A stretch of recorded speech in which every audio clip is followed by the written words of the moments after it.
जय जिनेन्द्र। मोक्ष मार्गस्य नेतारम् भेतारम् कर्म भूभृता ज्ञातारम् विश्वतत्त्वानां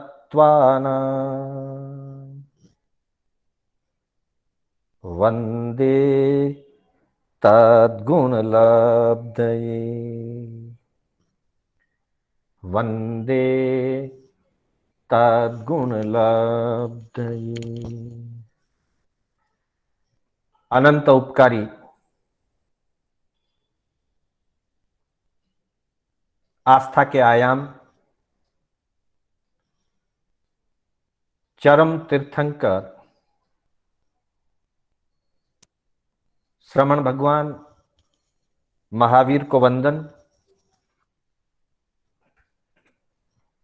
प्रभु की परंपरा में विचरण करने वाले परम उपकारी समस्त चारित्र आत्माओं को वंदन।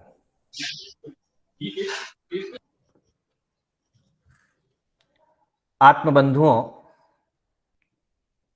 सुशील माताओं एवं बहनों,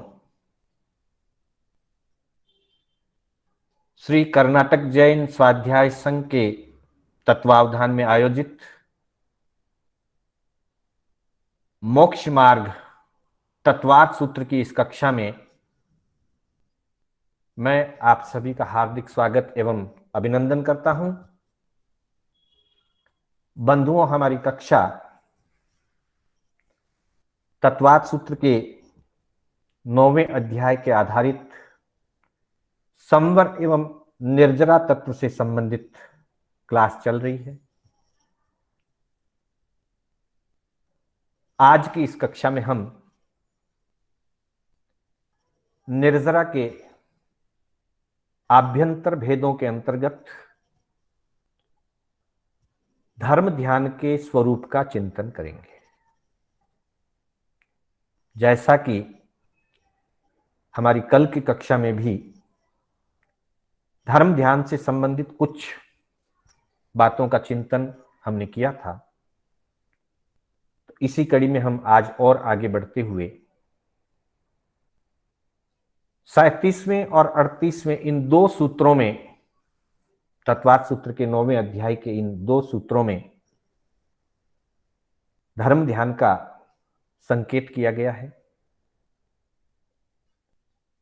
आज्ञा अपाय विपाक संस्थान विचयाय धर्म प्रमत्त संयप्तस्य। आज्ञा अपाय विपाक संस्थान विचयाय धर्म प्रमत्त संयप्तस्य। इस सूत्र में धर्म ध्यान के मुख्य भेद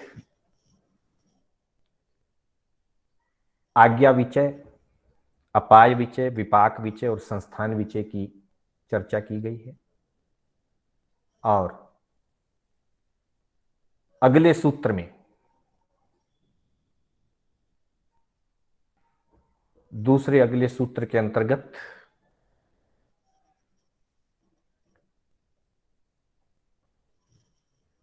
यह सम्यक यह ध्यान, धर्म ध्यान किनको होता है, एक संकेत 37वें सूत्र में दिया, धर्मम अप्रमत्त संयतस्य। धर्मम अप्रमत्त संयतस्य अर्थात अप्रमत्त संयति को नियमा रूप से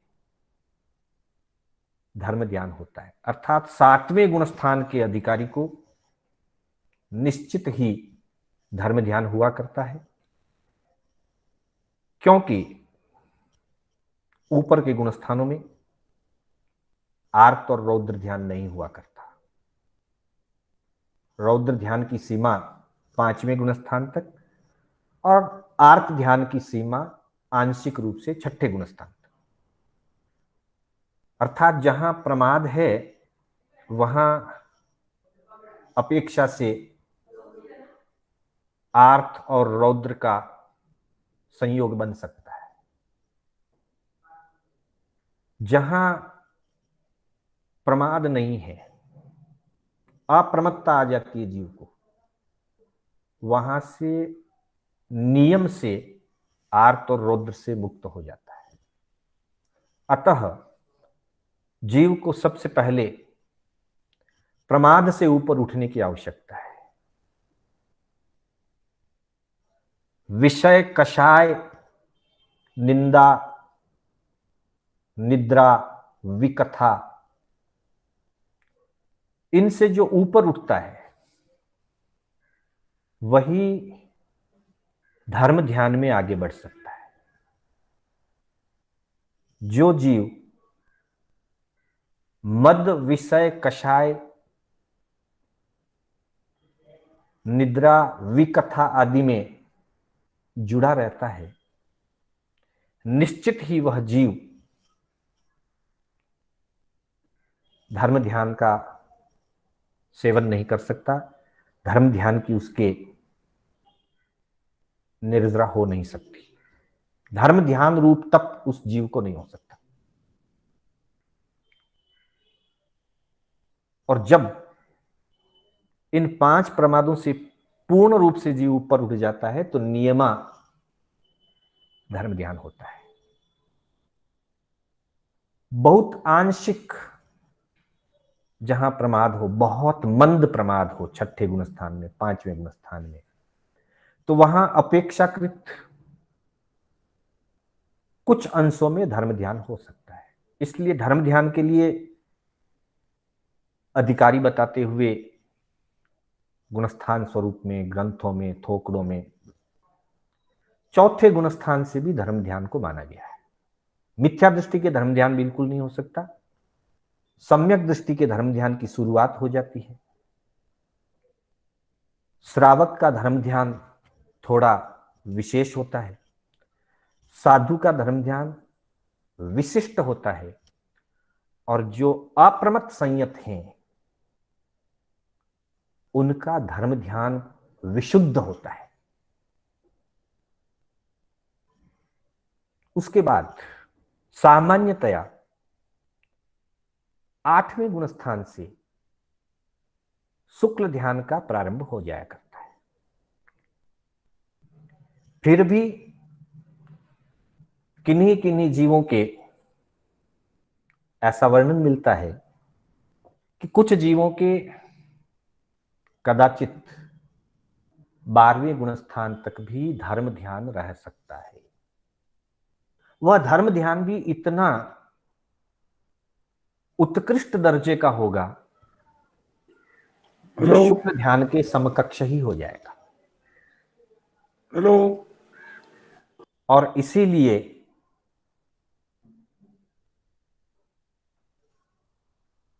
कभी कभी किसी विशिष्ट साधक को, किसी विशिष्ट साधक को धर्म ध्यान से आगे बढ़ते हुए केवल ज्ञान की प्राप्ति हो जाया करती है। ये बहुत कम, बहुत रेयर ऐसा संभव है, पर ग्रंथकार ऐसा मानते हैं। विशेषतः शुक्ल ध्यान से केवल ज्ञान की प्राप्ति होती है। तो 38वें सूत्र में जो बताया गया कि उपशांत क्षीण कषाय योश्च, उपशांत अर्थात 11वां गुणस्थान उपशांत मोहनीय का, और 12वां गुणस्थान अर्थात क्षीण मोहनीय गुणस्थान, 11वें और 12वें गुणस्थान वर्ती आत्मा के भी धर्म ध्यान हो सकता है। फिर धर्म ध्यान के 4 भेद या 4 प्रकार बताए: आज्ञा, अपाय, विपाक और संस्थान विचय। अर्थात जिन आज्ञा की श्रद्धा के साथ चिंतन मनन, पाप सेवन से कर्म बंध रूप अहित का चिंतन, कर्म के फल रूप वेदना का चिंतन विपाक विचय, और भव भ्रमण के स्थान के रूप में लोक स्वरूप का चिंतन, संस्थान विचय, इनकी चर्चा हमने कल विस्तार से की थी। आगम में इसको प्रथम पदावतार के अंतर्गत रखा गया है। धम्मे जाने चौ विहे चौ पड्डोपयारे पनत्ते तंजहा। धर्म ध्यान 4 प्रकार का है, आज्ञा विचय, अपाय विचय, विपाक विचय और संस्थान विचय। साथ ही उसे 4 पदावतारों से समझाया गया है। पहले पदावतार में 4 भेद, फिर दूसरे पदावतार में 4 लक्षण, इसी तरह से आलंबन और भावनाएं। हम क्रमशः इसकी चर्चा करेंगे। तो सबसे पहले हम प्रथम पदावतार की चर्चा हमने कल की। मुख्य बात इतनी है, प्रभु की आज्ञा का चिंतन करें, परिणामदर्शी बने। मैं जो कुछ कर रहा हूं इसका क्या परिणाम होगा, हितकर होगा या अहितकर होगा। जिसका परिणाम अहितकर आना है वैसे कार्यों से बचूं। अगर नहीं बचूंगा तो व्यवहार में दुख, कष्ट, पीड़ा, अपयश आदि का अहित होगा और आध्यात्मिक जगत के हिसाब से, आत्मा के हिसाब से कर्म बंधन का अहित होगा।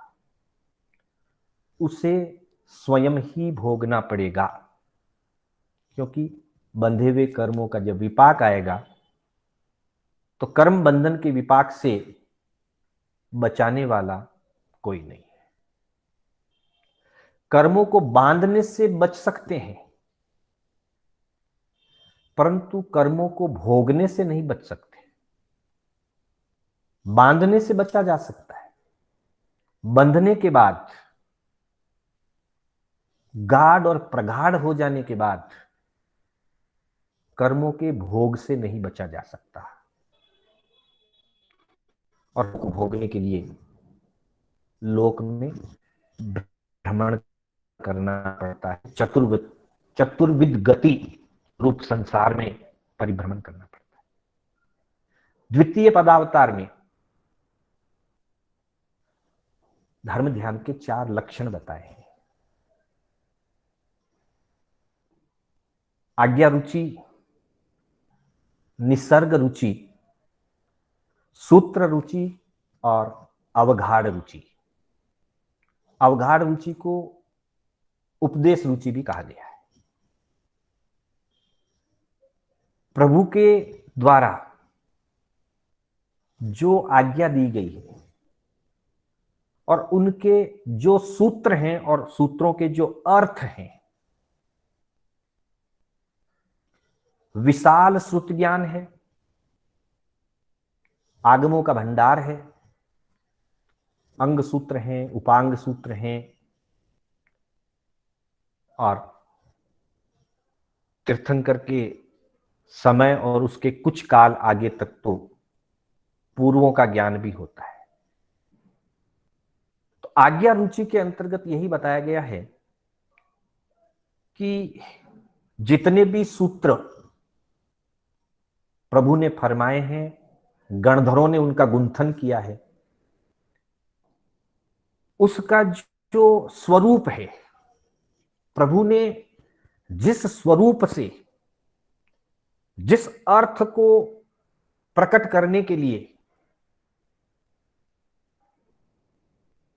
जिनाज्ञा देशना फरमाई है, उस स्वरूप के प्रति, उस अर्थ के प्रति, उस ज्ञान के प्रति हमारी रुचि होनी चाहिए।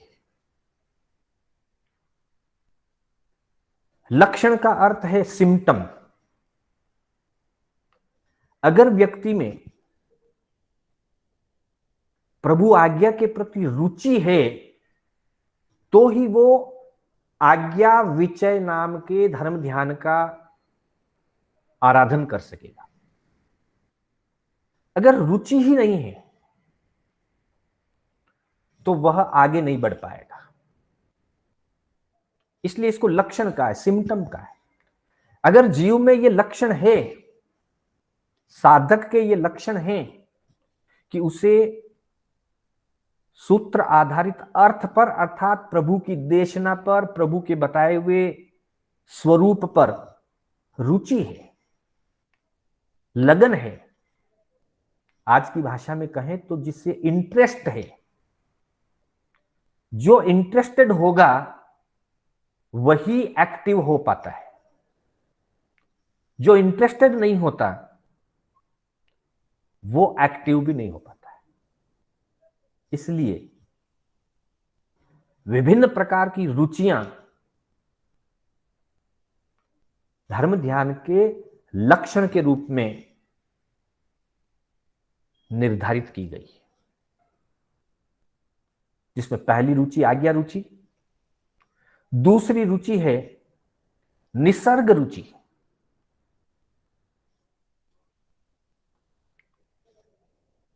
स्वभाव से जीव का स्वभाव ऐसा बने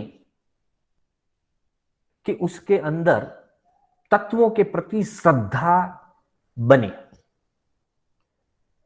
कहा हुआ, दिया हुआ, जबरदस्ती बताया हुआ, थोपा हुआ रुचि नहीं होगा। जब स्वाभाविक रुचि जगती है, निसर्ग का मतलब होता है प्रकृति या स्वभाव, अर्थात प्रभु के द्वारा दिए गए सूत्र और अर्थ पर जब रुचि आती है तब वह आज्ञा विचय धर्म की तरफ आगे बढ़ता है, धर्म ध्यान की तरफ आगे बढ़ता है। और दूसरी तरफ जब आज्ञा रुचि बनती है, आज्ञा रुचि दृढ़ होती है, तो जीव का स्वभाव ही तत्व श्रद्धा वाला बन जाता है और उस व्यक्ति में, उस साधक में सहज स्वभाव से तत्वों के प्रति श्रद्धा जागृत होने लगती है।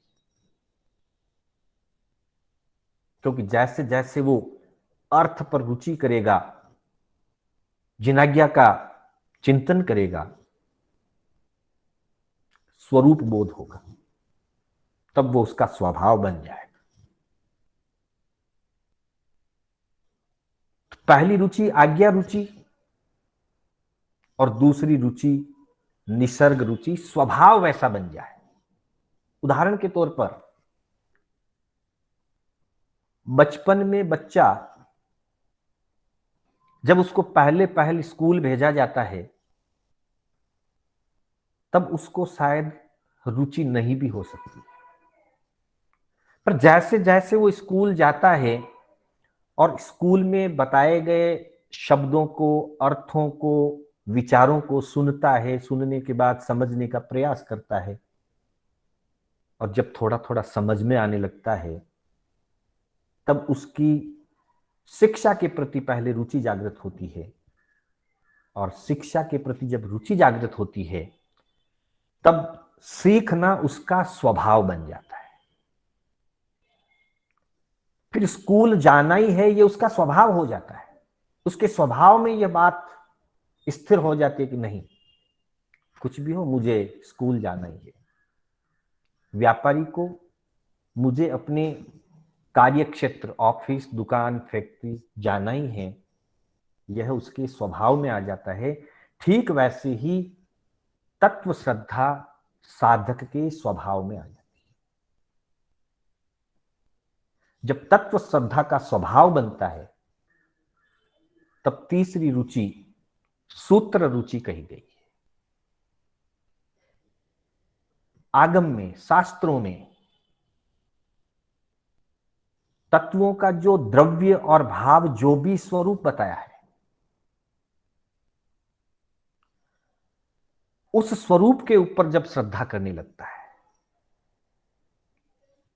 हम इसको यूं समझ सकते हैं कि ये एक प्रोसेस है, एक प्रक्रिया है जो आगे से आगे बढ़ती जाती है। पहले सामान्य रूप से सूत्रार्थ पर रुचि जागृत होती है, फिर स्वभाव बनता है, और जब स्वभाव बन जाता है तो फिर वो द्रव्यों के स्वरूप पर, द्रव्य और भाव सहित उन पर और गहरी श्रद्धा करने लगता है। उसकी श्रद्धा और दृढ़ होती जाती है, बढ़ती जाती है, गहरी होती जाती है। उसका नाम आगमों में सूत्र रुचि का है। और चौथे नंबर पर अवगाढ़ रुचि, अथवा जिसे उपदेश रुचि भी कहा गया है। जब तत्वों पे, द्रव्यों पे, द्रव्य और भाव की अपेक्षा से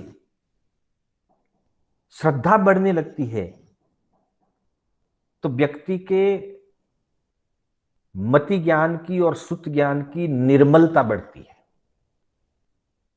उसका ज्ञान निर्मल होता जाता है, सहज होता जाता है,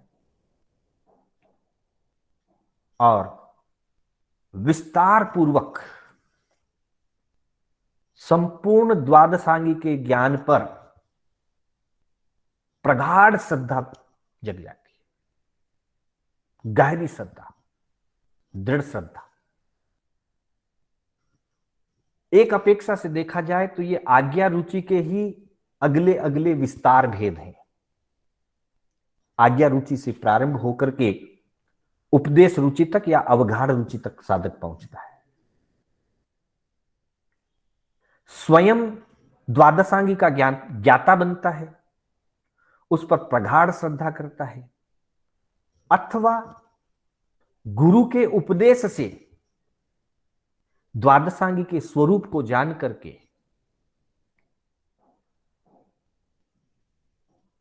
प्रभु के वचनों को जान करके, तीर्थंकरों की वाणी को गुरु के उपदेश के माध्यम से जान करके उस पर प्रगाढ़ श्रद्धा करता है। रुचि और श्रद्धा ही धर्म ध्यान के लक्षण है। जिसमें रुचि होगी, श्रद्धा होगी, और श्रद्धा स्वाभाविक बढ़ती जाएगी, प्रगाढ़ बनती जाएगी, उतना उतना उसका धर्म ध्यान भी उज्जवल और निर्मल बनता जाएगा। इसलिए जीवन में सूत्र स्वाध्याय, आगमों का स्वाध्याय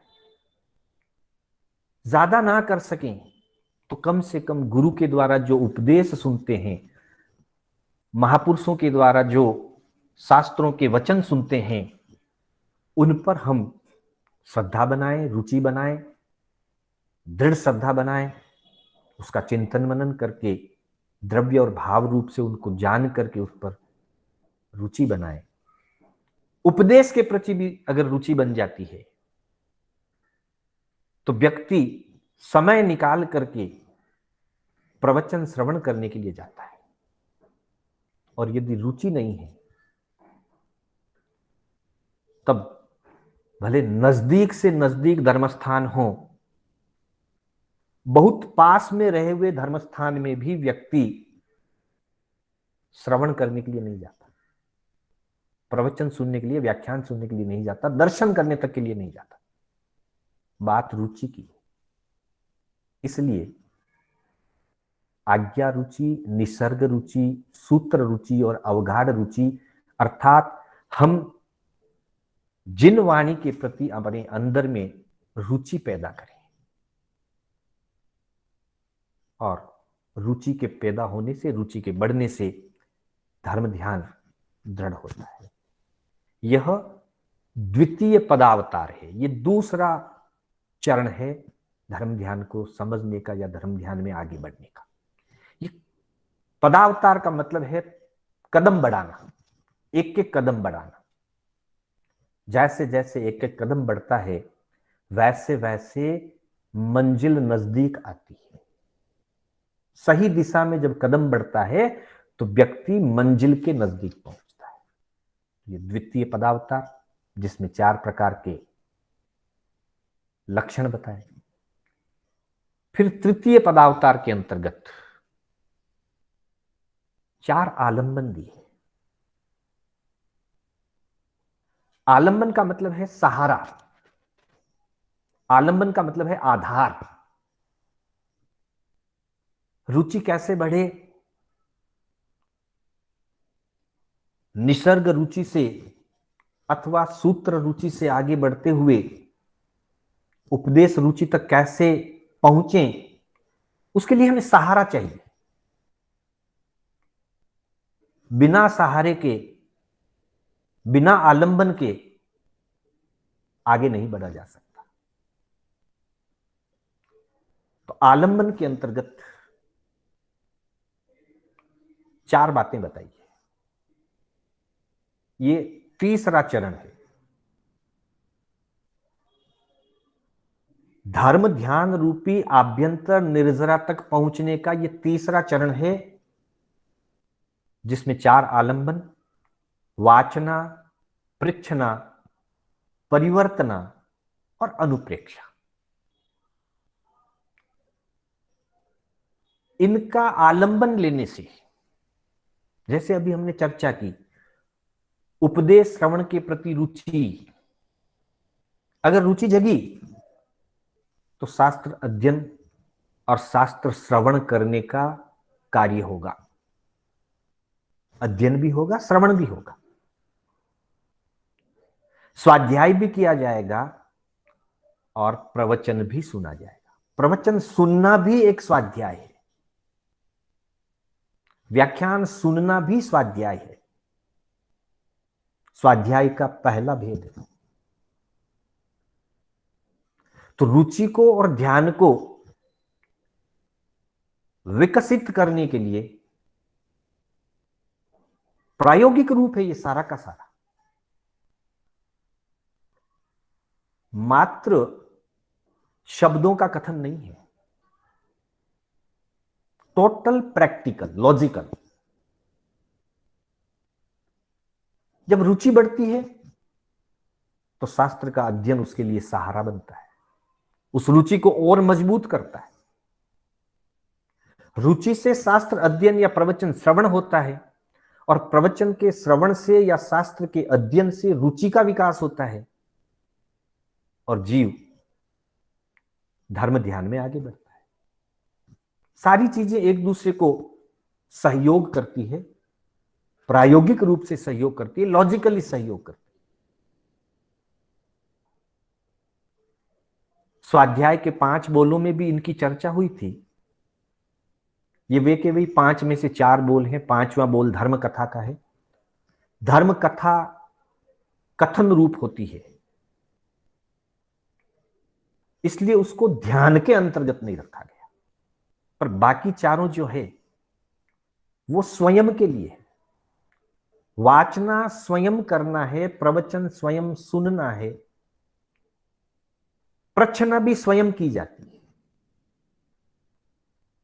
लेकिन अगर कोई व्यक्ति स्वाध्याय ही ना करे, वाचना ना करे, जिनवाणी का श्रवण ना करे, पढ़े ही नहीं, सुने ही नहीं, तो वैसी स्थिति में जिज्ञासा तो खड़ी नहीं होगी। पूछेंगे कहां से? जिज्ञासा उसी को जागृत होती है जो अध्ययन करता है, गहराई से अध्ययन करता है, श्रवण करता है तो गहराई से श्रवण करता है। अगर सुनने में और पढ़ने में, स्वाध्याय करने में और प्रवचन आदि श्रवण करने में, तत्व चर्चा करने में अगर गहराई नहीं है तो फिर ऊपर ऊपर से निकल जाएगा, जिज्ञासा खड़ी नहीं होगी। जब हम स्कूल में पढ़ते थे, मेरी स्कूल में एक गुरुजी बहुत बार बताते थे कि 2 प्रकार के व्यक्तियों को प्रश्न खड़ा नहीं होता है। एक तो उनको प्रश्न खड़ा नहीं होगा जिनको संपूर्ण समझ में आ गया हो, जितना भी पढ़ा गया, पढ़ाया गया, उसने सीखा, सुना, सारा का सारा अच्छी तरह से अगर समझ में आ जाए तो प्रश्न की जरूरत नहीं, प्रश्न खड़ा ही नहीं होगा, जिज्ञासा रहेगी नहीं कुछ। क्योंकि जितना सुना, जितना पढ़ा, सारा समझ में आ गया। ऐसे विद्यार्थी को जिज्ञासा होती नहीं, आवश्यकता भी नहीं। दूसरे ऐसे विद्यार्थी जिन्होंने जितना भी पढ़ा या जितना भी सुना उसमें से कुछ भी समझ में नहीं आया, बिल्कुल समझ में नहीं आया। अब समझ में ही नहीं आया, कुछ भी समझ में नहीं आया, क्योंकि उसने गहराई नहीं रखी, एकाग्रता नहीं रखी, श्रवण में और अध्ययन में एकाग्रता नहीं रखी, इसलिए कुछ भी समझ में नहीं आया। अब कुछ भी नहीं समझ में आया तो प्रश्न खड़ा ही नहीं होगा। कदाचित नहीं समझ में आने पर, कुछ भी नहीं समझ में आने पर भी जिज्ञासा की भावना हो तो वो ये भी पूछ सकता है कि मुझे समझ में नहीं आया, कृपया पूरा दोबारा समझाइए, दोबारा पढ़ाइए। लेकिन अगर रुचि ही नहीं है, चाहना ही नहीं है, तो गहराई से सुनेगा नहीं, गहराई से पढ़ेगा नहीं, और जिज्ञासा भी खड़ी नहीं होगी। इसलिए गहराई से सुनने पर या शास्त्र आदि का अध्ययन करने पर, पढ़ने पर, या गुरु मुख से सुनने पर, जिसको वाचना कहा गया है, अवश्य ही शिष्यों को जिज्ञासा होती है और वे उन जिज्ञासाओं को पूछ करके उनका समाधान प्राप्त करते हैं। तब ये दूसरा आलंबन है अपने श्रद्धा को दृढ़ बनाने का, रुचि को विकसित करने का और धर्म ध्यान में विशेषता प्राप्त करने का। ये दूसरा आलंबन है, प्रच्छना। तीसरा है परिवर्तना। कदाचित एक बार पढ़ा, कुछ भी ना समझ आया हो, दोबारा पढ़े, 3 बार पढ़े, बार बार शास्त्रों का अध्ययन करें। जितनी बार अध्ययन करेंगे नई नई जिज्ञासाएं पैदा होगी और नए नए ज्ञान के उपक्रम पैदा होंगे। एक ही पुस्तक दूसरी बार पढ़ने पर, तीसरी बार पढ़ने पर, 5वीं बार पढ़ने पर कुछ न कुछ नया अनुभव मिलता ही। शिक्षा शास्त्रियों का यह कहना है, जो भी एजुकेशन फील्ड के विशिष्ट होते हैं उन्हें शिक्षा शास्त्री कहा जाता है। तो शिक्षा शास्त्रियों का यह कहना है कि पुस्तक पन्नों से पुरानी हो सकती है, 10 साल पुरानी किताबें, 20 साल पुरानी किताबें, 100 साल पुरानी किताबें, पुस्तक अपने पन्नों के हिसाब से पुरानी हो सकती है, लेकिन पुस्तक शिक्षा के हिसाब से हमेशा नई बनी रहती है। अर्थात जितनी बार पढ़ेंगे कुछ न कुछ नया अनुभव प्राप्त होगा। इसलिए पुस्तक कभी पुरानी नहीं होती। ज्ञान और अनुभव की स्थिति से पुस्तकें हमेशा नई होती है। 100वीं बार भी पढ़ेंगे तो लगेगा कि नई पुस्तक पढ़ रहे हैं। अगर गहराई से समझ पूर्वक और समझने की दृष्टि से और गहनता की दृष्टि से अगर पढ़ा जाएगा तो हर बार नया प्राप्त होगा। इसलिए परिवर्तना का अर्थ होता है बार बार शास्त्र का अभ्यास करना। सामान्य अर्थ में परिवर्तना को पुनरावर्तन कहते हैं कि जो चीज हमने पढ़ी वो याद रहती है, नहीं रहती है तो पुनरावर्तन किया जाए, पुनरावर्तन करने से वो याद होती है। बिल्कुल सही बात है, वो एक सामान्य अर्थ है पुनरावर्तन करना, याद करने के लिए, वो भी परिवर्तना का ही रूप है। लेकिन बार बार अभ्यास करने से जो नई नई अनुभूतियां होती है, ज्ञान का स्वयंपशम होता है। ये सीधा प्रभु का सिद्धांत है। प्रभु से परीक्षा की गई, सज्जायनम बनते जीवे किम जन्य। अहो भगवान, जीव के स्वाध्याय करने से जीव को क्या लाभ होता है? अब वो स्वाध्याय वाचना रूप हो सकता है, प्रच्छना रूप हो सकता है, परिवर्तना रूप हो सकता है, अनुप्रेक्षा रूप हो सकता है, धर्म कथा रूप भी होता है। 5 रूपों से सम्मिलित रूप से पहली परीक्षा की गई कि जीव को स्वाध्याय करने से क्या लाभ होता है। तब प्रभु ने फरमाया सज्जायनम भन्ते नाना वर्णिजम कम्मम खबेई। सज्जायनम नाना वर्णिजम कम्मम खबेई। स्वाध्याय करने से ज्ञानावर्णीय कर्म का क्षय होता है। अर्थात जितनी बार स्वाध्याय करेंगे उतनी बार ज्ञानावर्णीय कर्म का क्षय होगा, कर्म कम हो जाएंगे। और जब कर्म कम होंगे, ज्ञान को ढकने वाले ज्ञान के आवरणीय कर्म जब घटते जाएंगे, कम होते जाएंगे, तो निश्चित है सयोपशम बढ़ेगा। और सयोपशम बढ़ेगा तो नई नई अनुभूतियां होगी। क्योंकि एक ही पद में, एक ही सूत्र में, एक एक अक्षर में नंदी सूत्र के अंदर फरमाते हैं अनंता गम्मा अनंता पज्जवा। अर्थात ज्ञान के जो भी सूत्र हैं, जो भी पद हैं, अक्षर हैं, शास्त्र हैं, वे पाठों की अपेक्षा, अध्यायों की अपेक्षा, वर्गों या अध्ययनों की अपेक्षा, सूतखंडों की अपेक्षा सीमित है।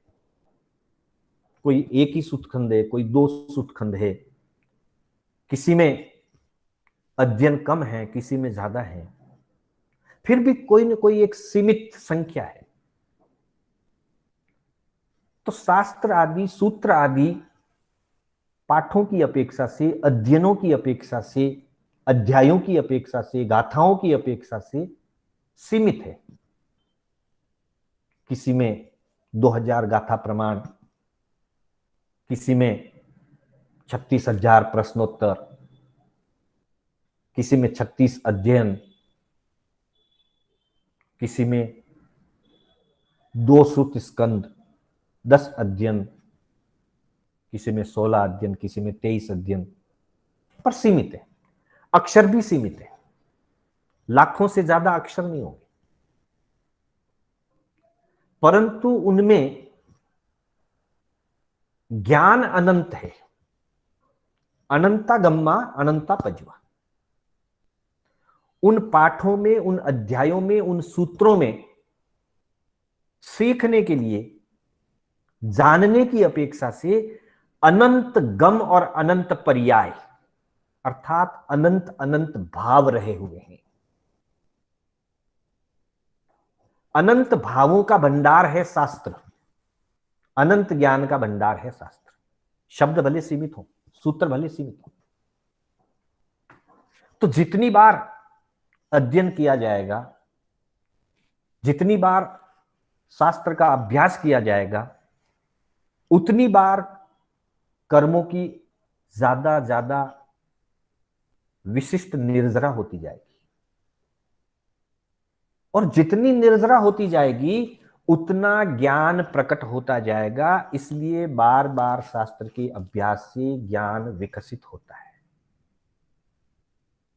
और चौथा आलंबन, चौथा आधार धर्म ध्यान के लिए बताया अनुप्रेक्षा। सिर्फ ऊपर ऊपर से ही अभ्यास नहीं करना है, सिर्फ गहराई से ही सुनना पढ़ना नहीं है, सिर्फ जिज्ञासाओं का ही समाधान करने से काम नहीं चलेगा, बल्कि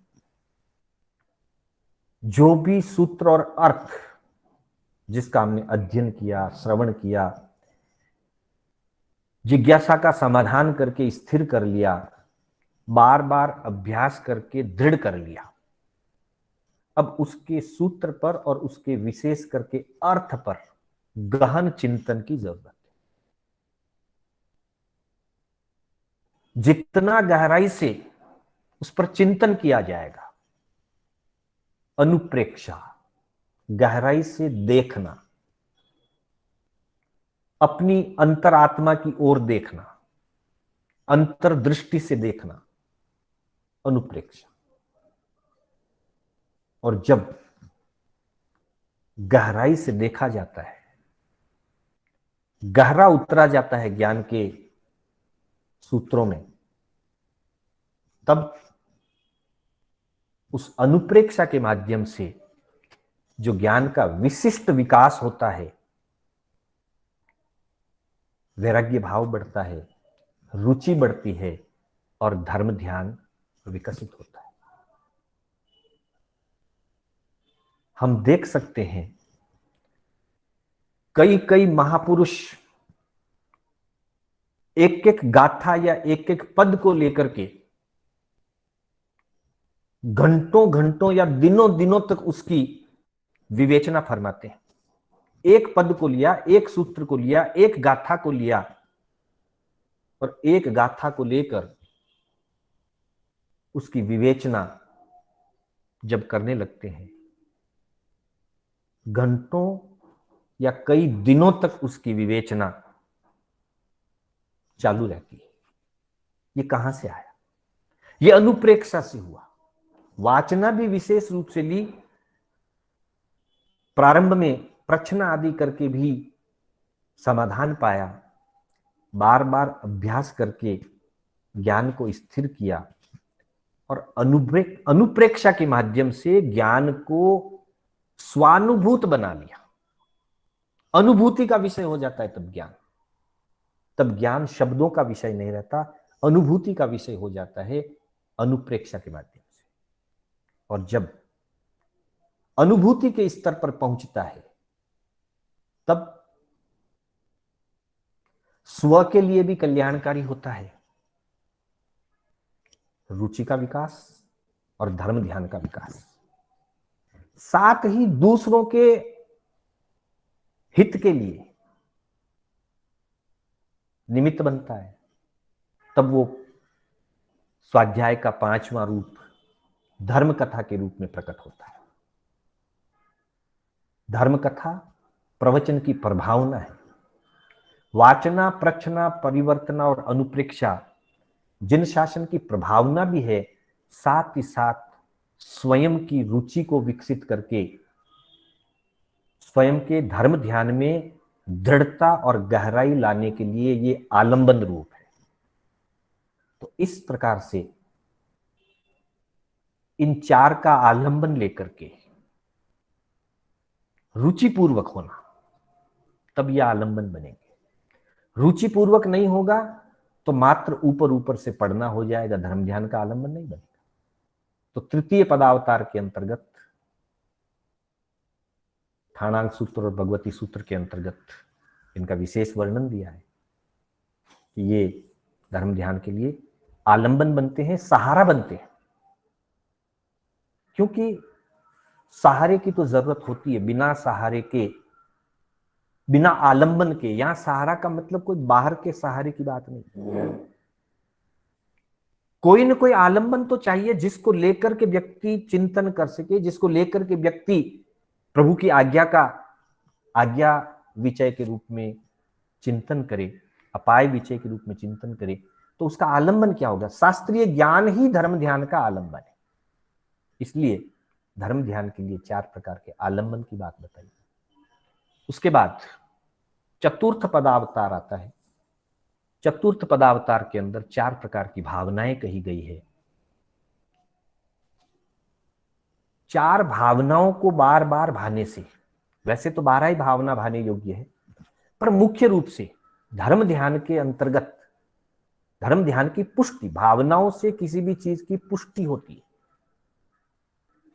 तो धर्म ध्यान की भावनाओं के रूप में एकत्व भावना, अनित्य भावना, अशरण भावना और संसार भावना की चर्चा चतुर्थ पदावतार के रूप में ठाणांग सूत्र और भगवती सूत्र के अंदर दी गई है।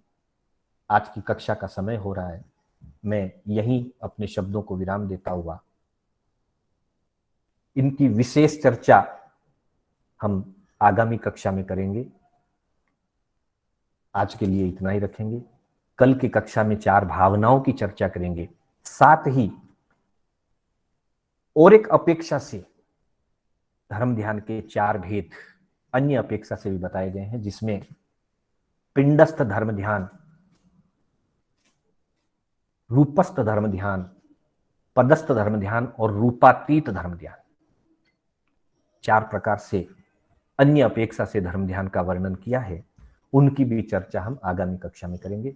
पुनः अपने शब्दों को विराम देते हुए आज की कक्षा में मेरे बोलने में कोई स्खलना हुई हो अथवा जिन वाणी के विपरीत कुछ भी कथन हुआ हो, जाने अनजाने कोई दोष लगा हो, तो मैं उसके लिए आप सबकी साक्ष्य से, संग और आत्मा की साक्ष्य से मिच्छामि दुक्कडम करता हूं।